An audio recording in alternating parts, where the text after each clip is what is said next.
بسم اللہ الرحمن الرحیم قل أرأيتم إن كان من عند الله ثم كفرتم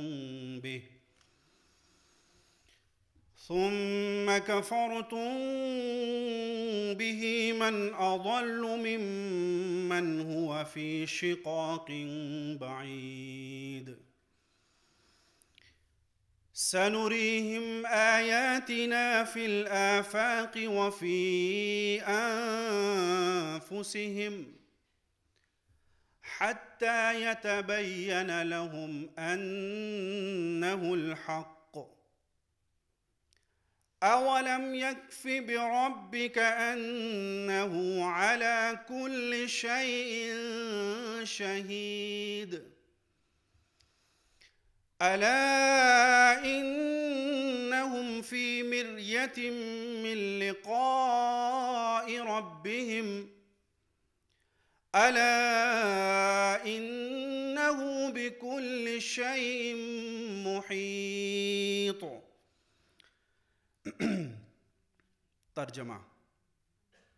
اے نبی، ان سے کہو، کبھی تم نے یہ بھی سوچا کہ اگر واقعی یہ قرآن خدا ہی کی طرف سے ہوا اور تم اس کا انکار کرتے رہے تو اس شخص سے بڑھ کر بھٹکا ہوا اور کون ہوگا جو اس کی مخالفت میں دور تک نکل گیا ہو۔ ان قریب ہم ان کو اپنی نشانیاں آفاق میں بھی دکھائیں گے اور ان کے اپنے نفس میں بھی، یہاں تک کہ ان پر یہ بات کھل جائے گی کہ یہ قرآن واقعی برحق ہے۔ کیا یہ بات کافی نہیں ہے کہ تیرا رب ہر چیز کا شاہد ہے؟ آگاہ رہو، یہ لوگ اپنے رب کی ملاقات میں شک رکھتے ہیں، سن رکھو وہ ہر چیز پر محیط ہے۔ صدق اللہ مولانا العظیم۔ خواتین و حضرات، ہمارے درمیان محترم جناب احمد جاوید صاحب تشریف فرما ہیں اور یونیورسٹی کے مختلف شعبہ جات کے صدور اور بہت سے دیگر ہمارے مہمان جو ہیں یونیورسٹی کے باہر سے بھی اور یونیورسٹی کے بھی، اور طلباء و طالبات، آپ سب کو خوش آمدید۔ آج کی اس بزم کی جو تفصیلات ہیں ان کے حوالے سے دو تین گزارشات بہت ہی مختصر طریقے پر، کیونکہ وقت بہت مختصر ہے اور اصل خطاب جو ہے وہ محترم احمد جاوید صاحب کا ہے، لیکن آپ میں سے بہت سے خواتین و حضرات آج پہلی مرتبہ خطبات اسلام آباد کے اس سلسلے میں شریک ہو رہے ہیں، تو اس حوالے سے مجھے تین نکات مختصراً آپ کی خدمت میں رکھنے ہیں۔ سب سے پہلا، خطبات اسلام آباد کا مختصر تعارف۔ خطبات اسلام آباد کا یہ سلسلہ ہمارے محترم ڈین جناب پروفیسر ڈاکٹر محی الدین ہاشمی صاحب کا آئیڈیا ہے، اور وہ یہ ہے کہ اس وقت عالم اسلام کو علمی اور فکری سطح پر جو چیلنجز درپیش ہیں ان کا ایک جائزہ لیا جائے، اور اس ضمن میں عالم اسلام کے مختلف فکری حلقوں میں جو سوچ بچار ہو رہا ہے، جو تحقیق ہو رہی ہے، اس کے جو سلوشنز پیش کیے جا رہے ہیں ان کا جائزہ لیا جائے، ان پر بات کی جائے، ان کا تعارف بھی کرایا جائے، اور ان کو جو ہے وہ باقاعدہ ان پر ایک بحث مباحثہ اور مذاکرے کی فضا پیدا کی جائے۔ اس کا جو ایک مختلف تھوڑا سا ورژن ہے وہ پہلے سے بھی رائج رہا ہے، جیسا کہ خطبات بہاولپور تھے، لیکن ان میں اور اس پروگرام میں ایک فرق ہے، اور وہ یہ کہ دیگر جو خطبات کے سلسلے تھے ان میں کسی ایک ہی شخصیت کے خطبات ہوتے تھے۔ خطبات بہاولپور میں محترم ڈاکٹر محمد حمید اللہ مرحوم ان کے خطابات ہوئے، اور انہوں نے اسلامی علوم اور فکر کے حوالے سے اپنے خیالات جو ہیں وہ پیش فرمائے۔ اسی طرح ڈاکٹر محمود احمد غازی مرحوم جو تھے ان کے سلسلہ ہائے محاضرات تھے، جو کہ ایک موضوع پر ان کے ایک سیریز ہوتی تھی، قرآن مجید پر، حدیث پر، شریعت پر، فقہ پر، اور اسی طرح ہمارے اس پروگرام کی انفرادیت یا ان سے ایک امتیاز یہ ہے کہ ہم نے پوری فکر اسلامی کے ایک جامع تصور کو لیا ہے اور اس کے تقریباً 100 موضوعات تجویز کیے ہیں، ان میں انشاءاللہ اضافہ بھی ہوتا رہے گا، اور ہماری یہ کوشش ہے کہ ان 100 موضوعات پر سلسلہ وار خطابات عالم اسلام کی جو نمایاں شخصیات ہیں ان کے رکھے جائیں۔ اس ضمن میں اب تک الحمدللہ 21 پروگرامز ہو چکے ہیں، جن میں ڈاکٹر یاسین مظہر صدیقی صاحب بھارت سے، ڈاکٹر سید سلمان ندوی صاحب جنوبی افریقہ سے، ہمارے پاکستان کے ڈاکٹر قبلہ ایاز صاحب چیئرمین اسلامی نظریاتی کونسل، ڈاکٹر خالد مسعود صاحب جو کہ سابق چیئرمین تھے کونسل کے، ڈاکٹر سفیر اختر صاحب، مولانا زاہد الراشدی صاحب، مولانا مفتی زاہد صاحب، ڈاکٹر سہیل حسن صاحب، اور اس طرح کے سینئرز بے شمار جو ہیں جو کہ ان 21 پروگرامز میں شریک ہوتے رہے۔ آج اس کا یہ 22واں پروگرام ہے۔ اس کے بعد دوسرا جو نقطہ میری معروضات کا میں مختصر کروں گا، ہمارے آج کے مقرر ان کا تعارف، اور وہ محترم جناب احمد جاوید صاحب علمی اور فکری اور ادبی حلقوں میں کسی تعارف کے محتاج نہیں ہیں، لیکن ہمارے چونکہ بہت سے اسٹوڈنٹس بھی یہاں پر تشریف رکھتے ہیں جو کہ آج ان کے لیکچر کو اٹینڈ کرنے کے لیے آئے ہیں، تو ان کے لیے میں چاہوں گا کہ تعارف پیش کر دوں۔ محترم احمد جاوید صاحب کا تعارف بھی بہت پھیلا ہوا ہے، اس لیے کہ مختلف جہتیں ہیں ان کے ذوق کی اور ان کی علمی زندگی کی۔ اگر اس کو میں ایک فقرے میں بیان کروں تو میری نظر میں محترم احمد جاوید صاحب اسلامی تہذیب کی نمائندہ شخصیت ہے۔ اگر تمدن اور ثقافت کے پہلو سے اسلام کی ترجمانی مقصود ہو تو ان سے موزوں تر شخصیت شاید ہی کوئی اور ہمارے پاس موجود ہو۔ آپ اس وقت اسلامی نظریاتی کونسل پاکستان کے ممبر ہیں اور اقبال اکیڈمی پاکستان کے ڈائریکٹر رہے ہیں، مجلہ اقبالیات کی مجلس ادارت کے رکن رکین رہے ہیں، اور آپ کی زندگی میں شعر و ادب، تصوف اور فکریات، ان 3 گوشوں پہ آپ کا کام ہے۔ معروف شاعر اور نقاد جناب سلیم احمد سے استفادہ کرتے رہے، اور ان کے بارے میں ان کا یہ جملہ تھا کہ ایک وہ دور تھا کہ جب تمام تر تعلقات میں یہ دیکھا جاتا تھا کہ وجہ دوستی جو ہے وہ سلیم احمد سے تعلق ہونا چاہیے، اور حتیٰ کہ ان کا یہ بھی جملہ تھا کہ وہ جتنا ہمیں ناپسند کرتے تھے اتنا ہی ہم اپنی نظروں میں ناپسندیدہ ہو جاتے تھے، یعنی یہ صورت تھی ان سے تعلق کی۔ اس کے علاوہ مولانا ایوب دہلوی سے محترم احمد جاوید صاحب نے کسب فیض پایا ہے، اور مولانا ایوب دہلوی بر صغیر پاک و ہند کے علم کلام اور تصوف کے امام مانے جاتے تھے۔ اور جہاں تک احمد جاوید صاحب کی کتب اور مضامین اور مقالات کا تعلق ہے تو شاید ہی کوئی ایسا ادبی جریدہ ہو جس میں آپ کے مضامین شائع نہ ہوئے ہوں، جیسا کہ سوغات ہے، شبخون، اظہار، دنیا زاد، مکالمہ۔ ان کے اندر احمد جاوید صاحب کی شاعری بھی چھپتی رہی ہے، اور آپ کے جو علمی، ادبی اور تنقیدی مضامین اور مقالات ہیں وہ بھی شائع ہوتے رہے ہیں۔ احمد جاوید صاحب کی گفتگو ابھی آپ انشاءاللہ سنیں گے، میں صرف ان کے 2-3 جملے، اور وہ ایک نچوڑ ہوتے ہیں ایک بہت بڑے موضوع کا۔ آج ان کا ایک پروگرام میں دیکھ رہا تھا جو کہ دنیا پہ علم کے موضوع پر تھا، تو فرمایا کہ علم وہ ہے جس کا فائنل معلوم اللہ ہے، جو علم اللہ کو معلوم کروانے میں مدد نہیں دیتا وہ علم نہیں ہے، وہ چیزوں پر ایک غاصبانہ قبضہ ہے۔ اب علم کے بارے میں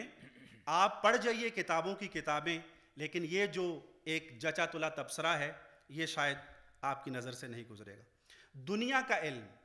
صحیح اور غلط کم ہوتا ہے، مفید اور مضر زیادہ، اس پہ بھی آپ غور کر لیجئے۔ اور اس وقت ہمارے معاشرے کو جو درپیش سب سے بڑا مسئلہ ہے وہ یہ ہے کہ مکالمے کی فضا نہیں رہی،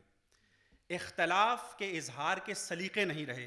تو انہوں نے فرمایا کہ اختلاف بھی اظہار محبت کی طرح ہونا چاہیے، اس میں دشنام ترازی نہیں ہونی چاہیے۔ اور آخر میں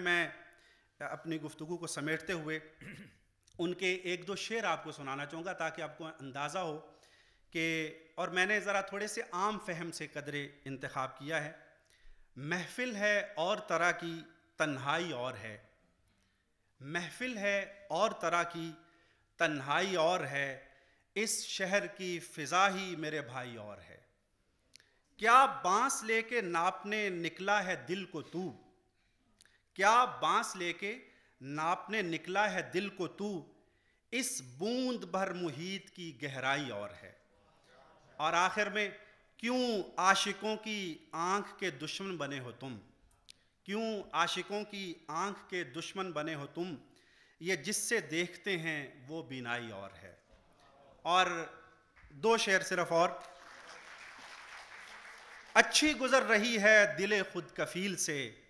لنگر سے روٹی لیتے ہیں پانی سبیل سے، یہ شاید آج کے حالات کے بارے میں فرمایا۔ اور کہا کہ دنیا میرے پڑوس میں آباد ہے مگر میری دعا سلام نہیں اس ذلیل سے۔ انہی گزارشات کے ساتھ تیسرا نقطہ میرا یہ تھا کہ اس پروگرام کے روح رواں اور faculty of Arabic and Islamic studies کے ڈین محترم جناب پروفیسر ڈاکٹر محی الدین ہاشمی صاحب، جن کے لیے میں ہمیشہ سے یہ کہتا ہوں، نگاہ بلند، سخن دل نواز، جاں پرسوز، یہی ہے رخت سفر میر کارواں کے لیے۔ حقیقتاً وہ ہمارے میر کارواں ہیں، اور اس طرح کی دسیوں محفلیں ہم نے ان کی نگرانی اور قیادت اور رہنمائی میں سجائی ہیں، اور دعا گو ہیں کہ انشاءاللہ ہم ہمیشہ اسی طرح ان کی سرپرستی میں علم و ادب کے یہ کاروان جو ہیں ان کو جاری و ساری رکھیں اور یہ محفلیں سجاتے رہیں۔ میں ان سے گزارش کروں گا کہ وہ تشریف لائیں اور آج کے خیر مقدمی کلمات بھی ارشاد فرمائیں اور کچھ موضوع کے حوالے سے تعارفی کلمات ارشاد فرمائیں۔ بسم اللہ الرحمن الرحیم، الحمدللہ رب العالمین، والصلاة والسلام علی اشرف الانبیاء والمرسلین وعلی آلہ وصحبہ اجمعین۔ آج میں شعبہ فکر اسلامی، کلیہ عربی و علوم اسلامیہ، علامہ اقبال اوپن یونیورسٹی کی طرف سے اور خاص طور پر محترم وائس چانسلر صاحب ڈاکٹر ضیاء القیوم صاحب کی طرف سے محترم احمد جاوید صاحب کا دل کی اتھاہ گہرائیوں سے شکریہ ادا کرتا ہوں کہ آپ ہماری درخواست پر لمبا سفر کر کے لاہور سے یہاں پہ تشریف لائے، ہماری عزت افزائی کی، اور آج ہم ان کے خطاب سے انشاءاللہ مستفید ہوں گے۔ موضوع کے حوالے سے مجھے کہا گیا ہے کہ کچھ تعارفی کلمات بیان کروں کہ آج کا کیا موضوع ہے، تو میں نے احتیاطاً کہ جی کوئی بات لمبی نہ ہو جائے اور گستاخی کا پہلو نہ ہو، تو چونکہ اپنے آپ کو محدود کرنے کے لیے 4-5 منٹ میں نے کچھ سطریں لکھی ہیں تاکہ میں آپ کے سامنے پیش کروں۔ کچھ طالب علمانہ جائزہ ہے میرا، اور محترم جاوید صاحب سے گزارش ہوگی کہ ان کے حوالے سے کوئی اپنی جو چیز ہوگی وہ اس میں کوئی اصلاح کی ضرورت ہوگی تو وہ اپنے بیان میں اس کو کریں گے انشاءاللہ۔ فکر اسلامی میں روایت اور جدت، قدیم و جدید اور عقل و نقل کی بحث ہمیشہ سے رہی ہے۔ اس بحث کو سمجھنے کے لیے اسلام کے نظریہ علم یا ایپسٹیمالوجی کا بنیادی خاکہ سمجھنا ضروری ہے، جس کی روح سے علم کے 2 بنیادی مآخذ ہیں، وحی اور کائنات، یونیورس۔ وحی کلام الہی، اس کی صفت اور قدیم، جبکہ کائنات جدید یا کلامی اصطلاح میں حادث کہلاتی ہے۔ اس تصور میں روایت اور جدت کا حسین امتزاج ہے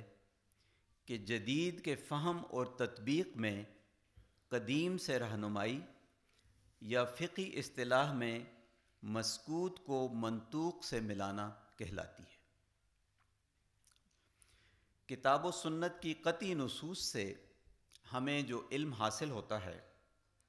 اس کی نوعیت ایبسولوٹ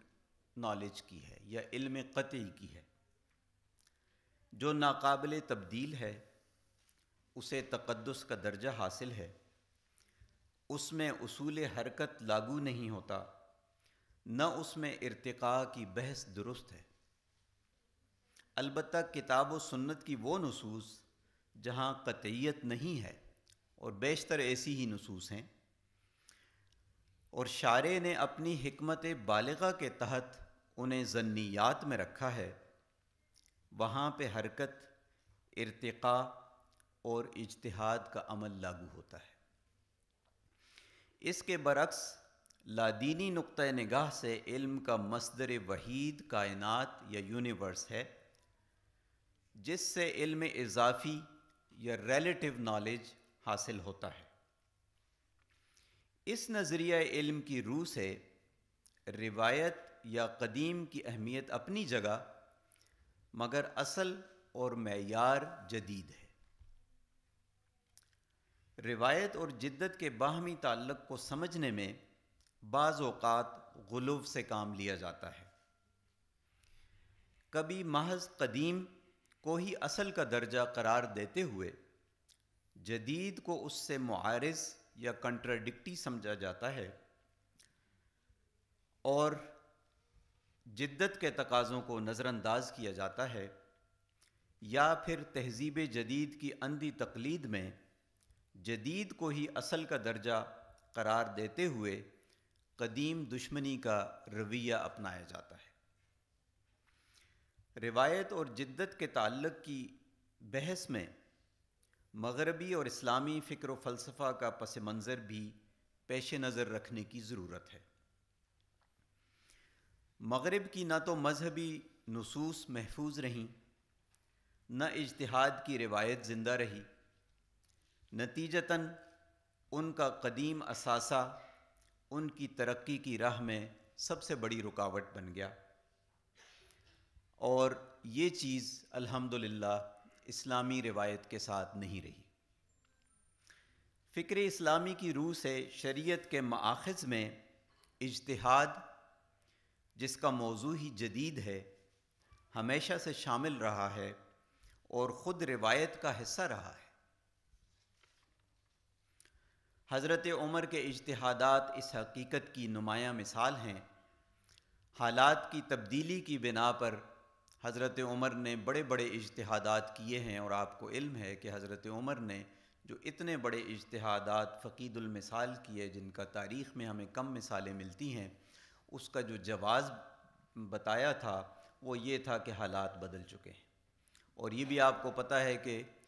کتنا زمانہ گزرا تھا حضور اکرم صلی اللہ علیہ وسلم اور حضرت عمر کے بیچ میں،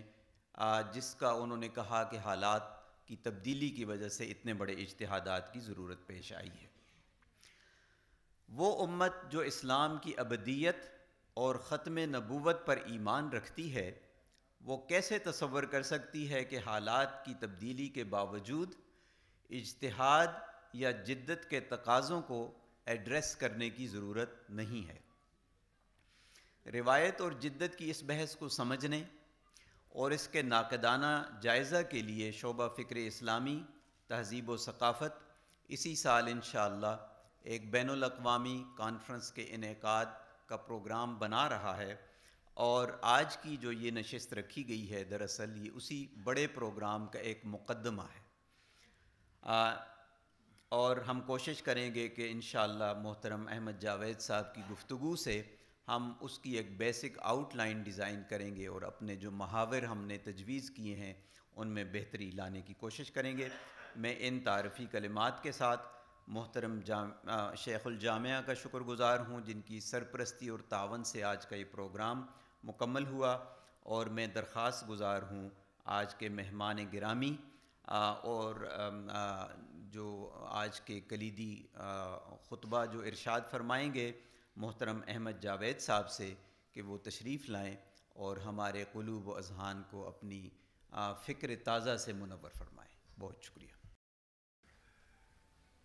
محترم جناب ڈاکٹر محی الدین صاحب ہاشمی، محترم جناب طاہر اسلام صاحب عسکری، اور میرے ساتھ بیٹھے ہوئے خاتون اور حضرات اور حاضرین کرام، السلام علیکم ورحمۃ اللہ۔ یہ آج جو موضوع مجھے دیا گیا ہے، یہ موضوع ملت اسلامیہ کے لیے ایک تقدیری اہمیت کا حامل ہے. یعنی اس موضوع پر اپنے ذہن کو کلیئر کیے بغیر اور روایت و جدیدیت کے درمیان پیدا شدہ تصادم میں کوئی سینتھیسائزنگ کیے بغیر یا کوئی بڑا موقف لیے بغیر ہماری امت اپنے اعتقادی نظام، اپنی اخلاقی بناوٹ اور اپنی روح اطاعت کے ساتھ تاریخ میں بہت دور تک نہیں جا سکے گی. یہ ہمارے مرنے جینے کا مسئلہ ہے کہ ہم چند باتوں پر نہ صرف یہ کہ اپنے ذہن کو کلیئر کریں، بلکہ یہ کہ ان باتوں کو ان کی گہرائی میں، ان کے اوریجنل میکینکس میں جا کر سمجھنے کی کوشش کریں، کسی پیشگی تعصب کے بغیر. تو یہ جو روایت اور جدیدیت کی فکر اسلامی میں کشاکش ہے، جیسا کہ ڈاکٹر ہاشمی صاحب نے بہت مہارت سے اس کا خلاصہ، اس کا جو تھیمیٹک سبسٹنس ہے وہ بیان کر دیا، اور غالباً اس پہ اضافہ کرنا اصولی طور پر بہت مشکل ہوگا. تو لیکن اس کے باوجود میں کچھ باتیں عرض کرتا ہوں جن میں ان کی کہی ہوئی باتوں کو شامل سمجھا جائے. مطلب میں ان کی باتوں کو دہرائے بغیر کچھ اور باتیں عرض کرتا ہوں جس میں ممکن ہے کہ ان کی بیان کردہ بات مختلف لفظوں میں، مختلف پیرائے میں دوبارہ سامنے آ جائے. تو سب سے پہلے یہ سمجھنا چاہیے کہ وہ روایت اور وہ جدیدیت کیا ہے جس کی کشاکش فکر اسلامی کے ہر گوشے میں برپا ہے. تو روایت کی تعریف متعین کیے بغیر، جدیدیت کو ٹھیک سے ڈیفائن کیے بغیر ہم ان کی کشاکش کے ماحول کو، ان کی کشاکش کی صورتحال کو اور اس کشاکش سے نکلنے والے نتائج کو اور اس کشاکش میں ایک دینی نظر سے ادا کیے جا سکنے والے کردار کو پہچان نہیں سکیں گے، ہم کوئی موقف نہیں لے پائیں گے. تو روایت کہتے ہیں، روایت اور جدیدیت میں تصادم اور کشاکش کا مبنی، بنیاد ہے اس سوال پر کہ عقل اور وحی کے درمیان کیا تعلق ہے. یعنی یہ کشاکش شروع سے چلی آ رہی ہے، لیکن ہر زمانے میں دلائل بدلنے کے باوجود، ضروریات تبدیل ہو جانے کے باوجود جو بنیادی تھیم ہے، جو بنیادی تھیسس اور اینٹی تھیسس ہے، وہ یہی ہے: وحی اور عقل، ان کے درمیان تعلق کی ماہیت کیا ہے، نوعیت کیا ہے. تو اہل روایت کہتے ہیں کہ عقل کو وحی کے آگے تسلیم کی پوزیشن لینی لازمی ہے. یعنی کیونکہ وحی قطعی علم، یعنی وحی ممتنع العلم حقائق کا قطعی علم فراہم کرتی ہے. یعنی ان حقائق کا قطعی یقینی علم فراہم کرتی ہے جن حقائق کے ادراک کا کوئی راستہ ہمارے حواس اور عقل کو میسر نہیں ہے. تو اس لیے حقائق کے آگے فالبل علم تک پہنچنے والی صلاحیت کو سرنڈر کیے بغیر کوئی دوسری صورت نہیں ہے. تو ابھی اس کو ہم تھوڑا سا آگے چل کے تفصیل کریں گے. ابھی جیسے ہم نکات عرض کر رہے ہیں،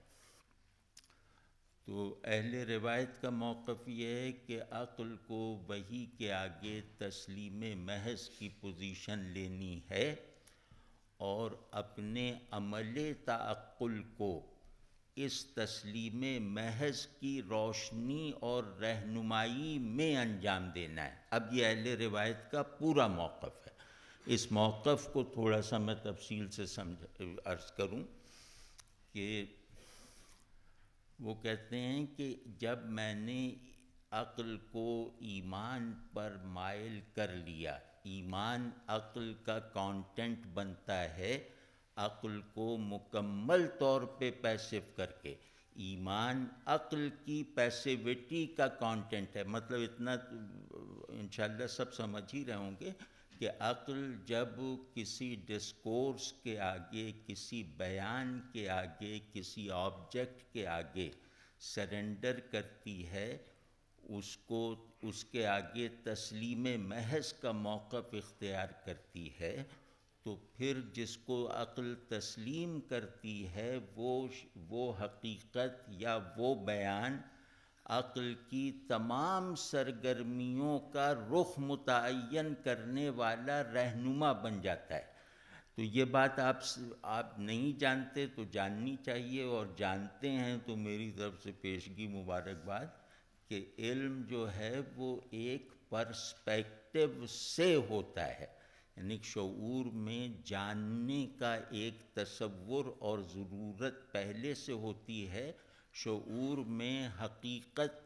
حقیقت کو مان لینے کے نتیجے میں تمام اشیاء کثیرہ کی حقیقت واحدہ کا تصور ایک بائنڈنگ پرسپیکٹو کے طور پر پہلے سے موجود ہوتا ہے، اور عقل اس اپنے خلقی پرسپیکٹو کو اپنے موضوعات پر اپلائی کرتی ہے، اپنے موضوعات پر ان کا اطلاق کرتی ہے. تو ایک متعین اور مستقل پرسپیکٹو سے چیزوں کا تجزیہ کرنے کا نتیجہ علم ہے. دنیا میں کوئی علم ایسا نہیں ہے جو کسی بیسک بائنڈنگ پرسپیکٹو سے آزاد ہو. تو روایت والے یہ کہتے ہیں کہ ہمارا بیسک اور بائنڈنگ پرسپیکٹو وہ ایمان ہے، وہ توحید ہے، وہ تصور الہ ہے، وہ دین کا بتایا ہوا تصور انسان اور تصور کائنات ہے، وہ دین ہی کا تعلیم فرمایا ہوا مقصود کائنات کا واضح علم ہے. تو ہم اس پورے پرسپیکٹو میں رہ کر کہ جہاں کائنات کی حقیقت ہمیں بتا دی گئی ہے، انسان کی ریئلٹی ہمیں ہمیشہ کے لیے ایبسلیوٹنس کے ساتھ سمجھا دی گئی ہے، ہم اس پرسپیکٹو میں رہ کے کائنات، انسان، فارم، ریئلٹیز، چیزوں کو کوانٹیفائی کرنا، چیزوں کو ریشنلائز کرنا، یہ سارا عمل اس بیسک اور بائنڈنگ پرسپیکٹو کی روشنی میں، یعنی اپنی عقل کی بگھی کو اس کوچوان کے ہاتھ میں لگام دے کر چلائیں گے. تو اہل جدیدیت اس کے مقابلے میں کہتے ہیں کہ کوئی معلوم، کوئی حقیقت ایسی نہیں ہے جو تجربے سے، تاریخ سے، مشاہدے سے ٹرانسینڈنٹ ہو. یعنی جو کچھ ہے وہ فلکس میں ہے، وہ تغیر میں ہے، وہ لائق مشاہدہ ہے، وہ قابل تجربہ ہے. یعنی عقل کی ان کے یہاں تعریف یہ ہے کہ حواس سے حاصل ہونے والے ڈیٹا کو ایک نئی تنظیم سے گزار کر محسوسات کا علم پیدا کرے. تو عقل کا کام صرف یہ ہے کہ وہ محسوسات کو لائق علم اور لائق استدلال بنائے. اچھا، مجھے اندازہ ہو رہا ہے کہ بہت ٹیکنیکل باتیں شاید واک آؤٹ نہ کروا دیں یا صلاح نہ دے، تو میں اس کو تھوڑا سا اور آسان کر کے، لیکن یہ ہماری بدنصیبی ہے کہ آپ لوگ ماسٹرز کے لیول پر جن اصطلاحات سے بالکل نامانوس ہیں، ہم 9ویں 10ویں میں ان اصطلاحات کی مدد سے کلام کیا کرتے تھے، وہ ہمارا روزمرہ تھیں. تو یہ بہت زیادہ مطلب زوال کی صورتحال ہے کہ علم تناظر اور اصطلاح سے بنتا ہے. تو ہمارے ذہن میں تناظر کا کوئی مفہوم نہ ہو، ہم ہر علم کو حاصل کرنے کے لیے لازمی طور پر درکار اصطلاحات سے ناواقف محض ہوں، ہم چیزوں کو ان کی بیسک ڈیفینیشنز میں دیکھنے کی عادت نہ رکھتے ہوں، یہ بہت زیادہ مطلب اس طرح کے ماحول میں کہاں کی روایت، کہاں کی جدیدیت، یہ 24 گھنٹے آرام سے گزار لینے والا مزاج ہے جو ہم پر مسلط ہے۔ تو اب جو ایک دن کی زندگی اور ایک دن میں آ جانے والے واقعات کے درست اور مفید فہم تک محدود شعور جو ہے وہ انسانوں کو حقیقی طور پر پیش آئے ہوئے مسائل کا ادراک کر ہی نہیں سکتا، اور اس تہذیب سے جس تہذیب میں علم سے نامانوس اور نامانوس ہونے اور غیریت کی وبا پھیلی ہوئی ہو، انسانی دنیا کے لیے درکار کوئی تھیم اور کوئی عمل پیدا ہی نہیں ہو سکتا، مطلب وہ زمین پر بوجھ ہے۔ تو فی الحال اگر مجھ سے پوچھا جائے تو ہماری سب سے بڑی ضرورت یہ نہیں ہے کہ ہم فکر اسلامی میں روایت اور جدیدیت کے کشاکش میں کوئی موقف اختیار کریں، ہماری ضرورت یہ ہے کہ ہم انسانوں کی طرح رہنا سیکھیں، ہم فہم زندگی اور ذوق زندگی کو نظریۂ زندگی سے متعلق کرنے کی صلاحیت حاصل کریں۔ تو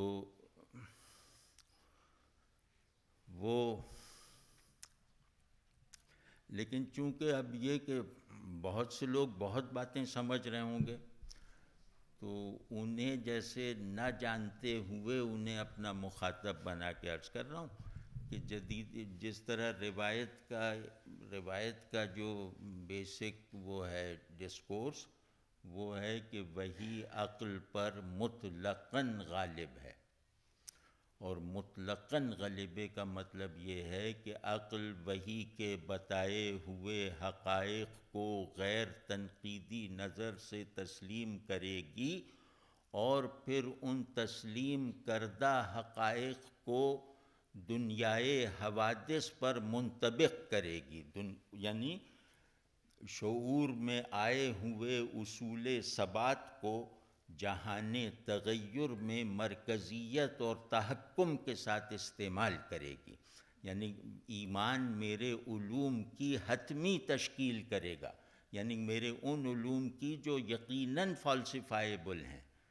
ان یقیناً فالسیفائیبل علوم کی جن کے بارے میں خود مجھے یہ یقین رکھنا واجب ہے کہ یہ فالسیفائیبل ہیں، یعنی اگر میں اپنے علم کو فالسیفائیبل نہ مانوں تو پھر علم کی تشکیل ممکن نہیں ہے،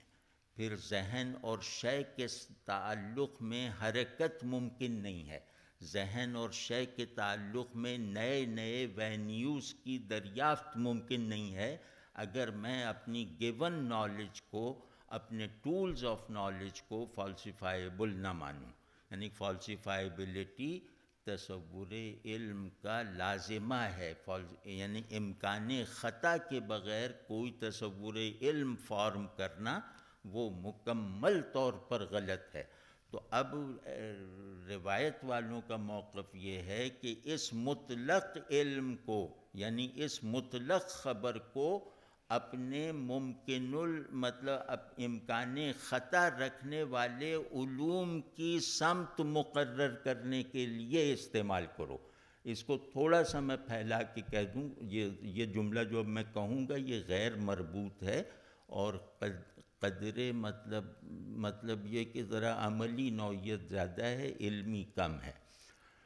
وہ یہ کہ یہ کائنات، یعنی یہ کائنات جن چیزوں کا انبار ہے، اور اس کائنات کے دو حصے ہیں، یعنی انفس اور آفاق۔ ایک کائنات میرے باطن میں اپنا پھیلاؤ اور وجود رکھتی ہے، دوسری کائنات میرے ظاہر میں حاضر ہے۔ تو یہ جو انفس و آفاق ہیں یہ بہت ساری معلوم اور نامعلوم چیزوں سے بھرے ہوئے ہیں نا، تو وہ تمام چیزیں چاہے وہ میرے علم میں ہوں یا نہ ہوں، چاہے میرے لیے ایسی نامعلوم ہوں کہ ان کے علم کا امکان بھی نہ ہو، دونوں صورتوں میں وہ تمام چیزیں اللہ کی ویلڈ نشانیاں ہیں، یعنی اللہ کی طرف یقینی اشارہ کرنے والی آیتیں ہیں۔ جیسے ابھی ڈاکٹر ہاشمی صاحب نے فرمایا نا کہ وہی قول کلام الہی ہے، قول الہی ہے، تو اس کے متوازی نیچر جو ہے وہ فعل الہی ہے۔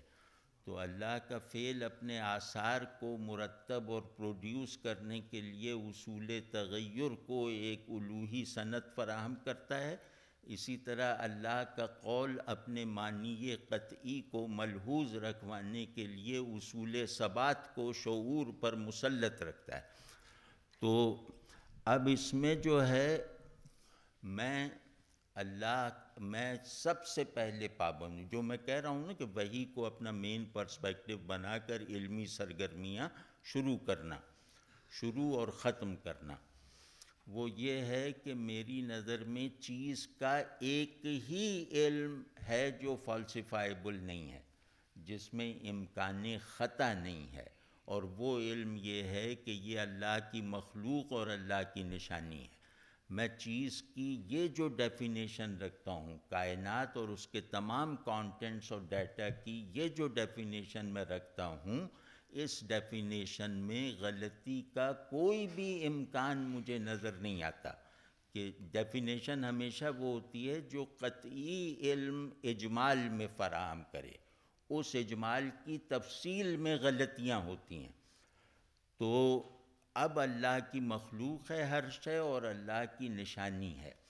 اب اس پرسپیکٹو کے ساتھ جب میں چیزوں کا اندرونی سائنسی یا سماجی تجزیہ کروں گا، جب میں ذہن کو ایکٹیو کر کے ان چیزوں کو اپنا موضوع بناؤں گا اور انہیں ان کے میکینکس کے ساتھ، ان کی گیون فارمز کے ساتھ سمجھنے کی کوشش کروں گا، تو اس میں مجھ سے یقیناً غلطیاں ہوں گی، یا اس میں میرا علم کبھی کامل نہیں ہو سکتا۔ میں ایک ذرے کے علم کو بھی صحت اور کمال کے ساتھ حاصل کرنے سے عاجز اور قاصر ہوں۔ تو اب اس میں یہ ہوگا کہ اب آپ دیکھیے کہ اس میں ایک کیسا پیراڈاکسیکل اسٹرکچرنگ ہے، یعنی چیزیں جب بلندی پہ چلی جائیں تو ان کے درمیان تعلق پیراڈاکسیکل ہوتا ہے، اور ایک یونٹی آف بینگ کا تجزیہ بھی پیراڈاکس کے انداز میں ہوتا ہے۔ تو اب یہاں یہ ہے کہ میرا غلط علم بھی، میں اگر پیڑ کے تجزیے میں واقعی غلطیاں بھی کرتا ہوں، پیڑ کو سمجھنے میں، صحیح روزن کو تلاش کرنے میں تاحال ناکام ہو جانے کے باوجود، یہ غلط علم بھی اللہ کی معرفت میں ثابت قدم اور رو بترقی رہنے میں معاون ہے۔ تو اہل روایت کا موقف یہ ہے کہ علم کا موضوع، علم یعنی تعقل کا موضوع، تعقل کا مطلب ہے کہ جہاں عقل ایکٹیو ہو کر چیزوں کو پیسو پوزیشن پہ لانا چاہے، یعنی چیزوں پہ تصرف حاصل کرے، تو یہ جو ہے ایمان اس علم کا موضوع نہیں ہے۔ ایمان علوم کا جنریٹر ہے، علوم کا حاصل نہیں ہے۔ یہ میری کسی علمی ایکٹیویٹی کا نتیجہ نہیں ہے، میری تمام علمی ایکٹیویٹیز اس کے بنائے ہوئے حدود شعور و وجود میں رہنے کی پابند ہیں۔ اب آپ واضح ہے نا یہ بات؟ تو اہل روایت اس معاملے میں ایک بہت گہری، ایک شعور کی ایک انتہائی گہرائیوں میں کار فرما جو علمی حرکت ہے، اس تک پہنچنے میں کامیاب ہوئے کہ چیز کے بارے میں علم کی غلطی بھی اللہ کی معرفت میں یقیناً مفید ہے۔ واضح ہے نا؟ تو اب اس کے برعکس جو اہل جدیدیت ہیں، اب یہ میں کلاسیکل، ہمارے یہاں جدیدیت دو طرح کی ہے، ایک پری کولونیل جدیدیت ہے، ایک کولونیل اور پوسٹ کولونیل جدیدیت ہے۔ تو ایک جدیدیت جس کے پہلے بڑے نمائندے، فرض کیا ہم اپنی سہولت کے لیے کہیں کہ معتزلہ تھے،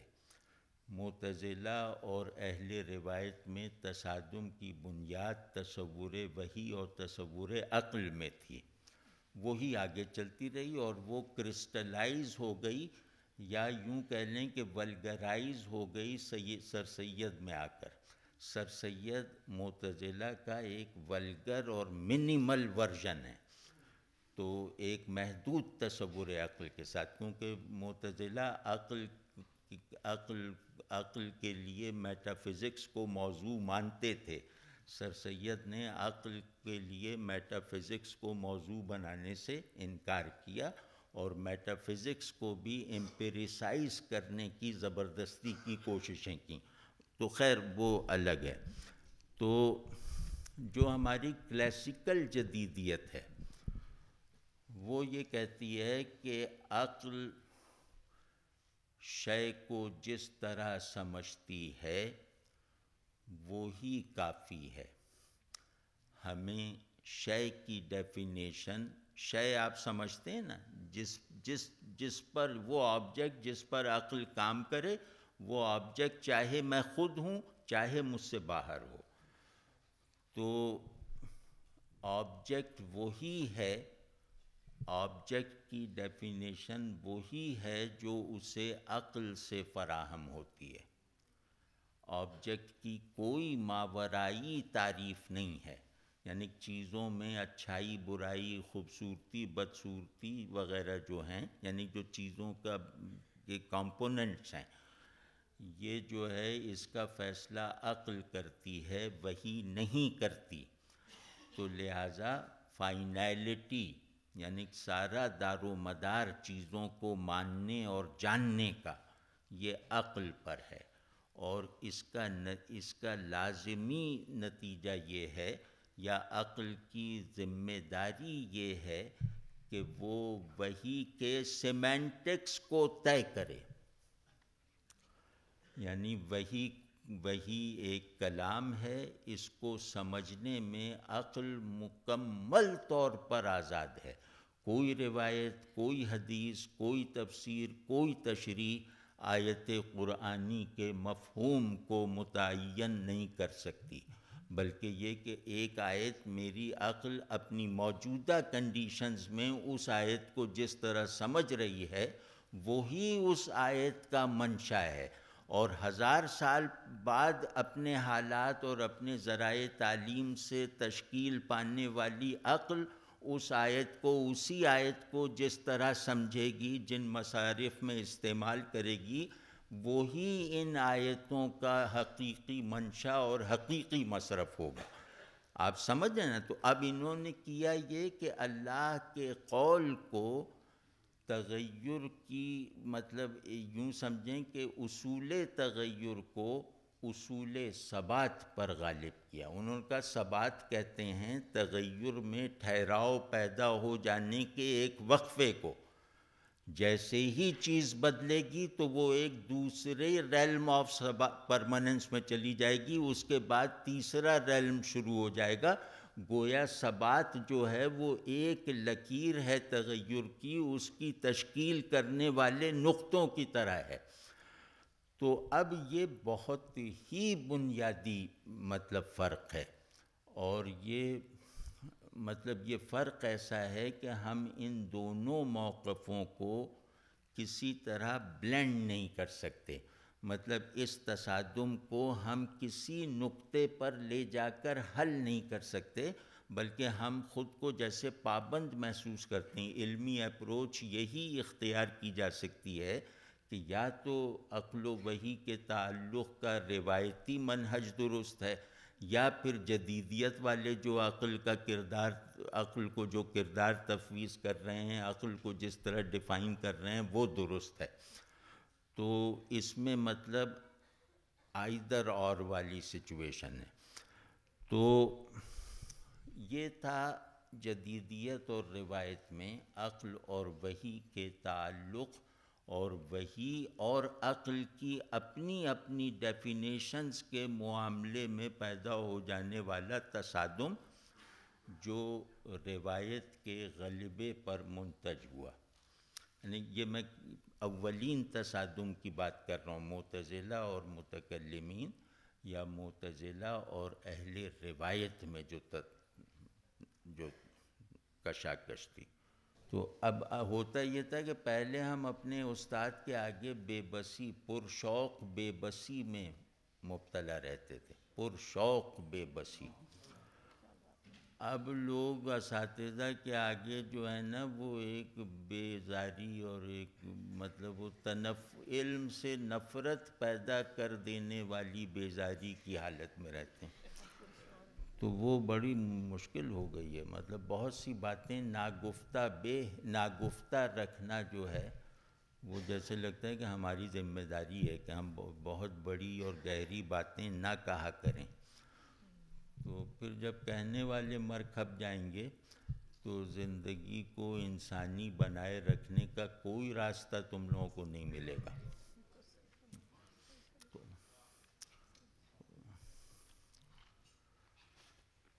تو ایک یہ ہے جس کو میں کہہ رہا ہوں کہ کولونیل ماڈرنٹی، یعنی وہ ایک طرح سے مغربی جدیدیت ہے. مغربی جدیدیت میں بھی جو تاریخی ترتیب ہے وہ یہی ہے. وہاں بھی کیلوینزم اور وہ سب جو آئے پروٹسٹنٹ آئے وہ وہاں کے جدیدیین تھے. تو بلکہ انہوں نے تو وہ جو اس کا جو ہے وہ لیوتھر کا جو قول ہے نا کہ نیچر اللہ کا فعل ہے، انجیل اللہ کا قول ہے، اور اللہ کے فعل زیادہ یقینی ہے اللہ کے قول کے مقابلے میں. یعنی ہم نیچر اور ہسٹری سے بائبل کی مراد سمجھیں گے اور بائبل کی پچھلی مرادوں کو اپنے لیے بائنڈنگ نہیں بننے دیں گے. تو یہی جدیدیت کو اس نے گویا ایک فقرے میں بیان کر دیا، کسی بھی مذہبی روایت میں پیدا ہو جانے والی جدیدیت کو. تو کولونیل ادوار میں یہ جدیدیت ایک تہذیبی اور اخلاقی رنگ بھی اختیار کر گئی. معتزلہ اور اشاعرہ وغیرہ کے ماحول میں ان کے درمیان اختلاف کی تہذیبی اور اخلاقی کوئی بنیاد نہیں تھی. وہ تہذیب اور اخلاق میں مشترک تھے، وہ ایک ہی تہذیب کو شیئر کرتے تھے، ایک ہی نظام اخلاق میں لیو کرتے تھے، یعنی والنٹیریلی لیو کرتے تھے. تو لیکن یہ کہ انگریز کے آنے کے بعد جو ہے نا وہ یہ تصادم روایت کو منیملائز اور جدیدیت کو یونیورسلائز کرنے والی قوتوں کے درمیان ہوا. یا اس جملے کو تو ذرا کہہ دیں واہ.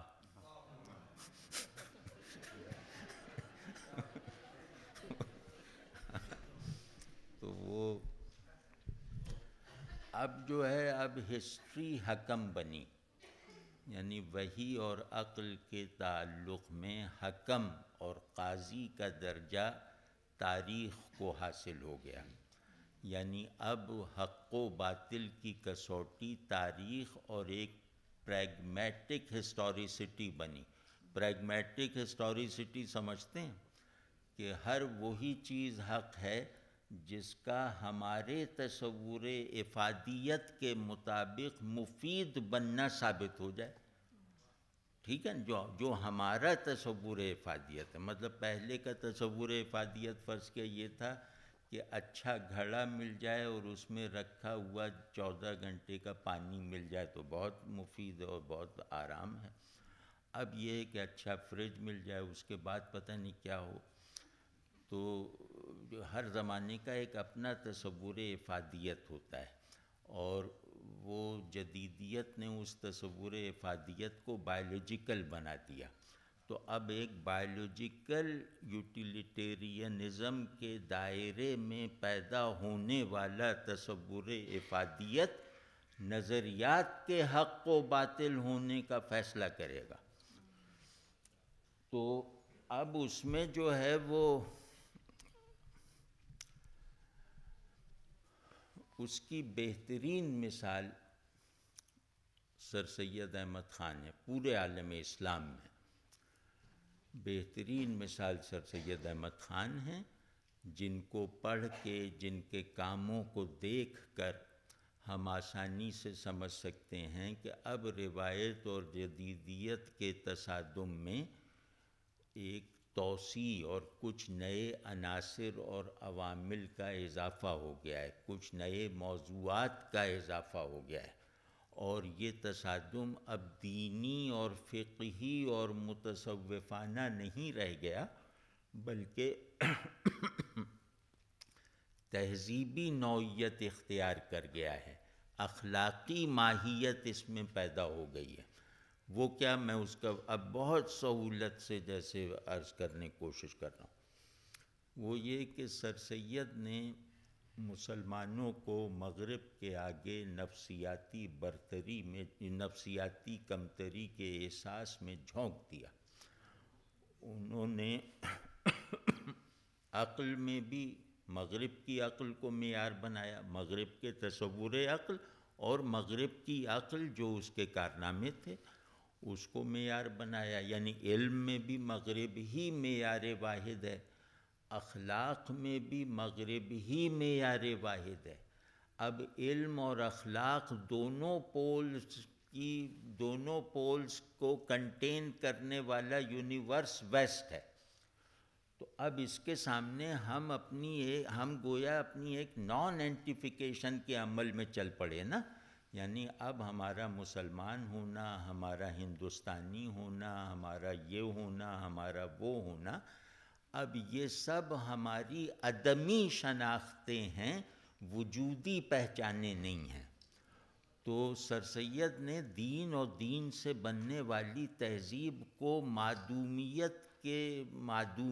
کی ٹرمز میں سمجھنے کی روایت پیدا کی، اور مغرب کے آگے بالکل احساس کمتری میں مبتلا کر دیا. اور اب آپ یہ بات جانتے ہیں کہ علم اور اخلاق، علم پلس اخلاق از ایکول ٹو تہذیب، یعنی شعور پلس وجود از ایکول ٹو تہذیب. تو اس سے یہ ایک تہذیبی رنگ اختیار، یعنی وہ سر سید جو ہیں وہ انگریز کے کھانا کھانے کو جتنا بڑا معجزہ سمجھتے تھے، اتنا بڑا معجزہ شاید قرآن کی کسی آیت کو نہیں سمجھتے تھے. یعنی وہ بلکہ یہ کہ انہوں نے انگریز کے بیٹھنے کے اسٹائل کو معجزۂ حیات مانا، اللہ کے کلام کو معجزہ ماننے سے انکار کیا. آپ یہ بات جانتے ہیں نا، اکثر سید منکر معجزات تھے. تو اس کے نتیجے میں کیونکہ تاریخ کے ہاتھ میں فوری فائدہ پہنچانے والی قوت زیادہ ہوتی ہے، مفاد عاجلہ کی تسکین کرنے والا سامان تاریخ اور اس تاریخ کے دائرے میں غالب تہذیب کے ہاتھ میں زیادہ ہوتا ہے. تو مفاد عاجلہ کی کسوٹی پر روایت اور دین ظاہر ہے کہ مکمل طور پر ناکام ہے.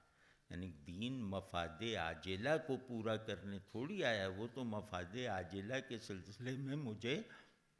حلال و حرام وغیرہ کے حدود میں رہتے ہوئے پورا اختیار دیتا ہے نا. تو اور اپنے مفاد عاجلہ کا تعین کرنے کی بھی پوری آزادی دیتا ہے. تو اب اس میں جب یہ پیراڈائم بن گیا کہ چیزیں مفید ہونی ضروری ہیں، چیزوں کی جو بائنری اپوزیشن ہے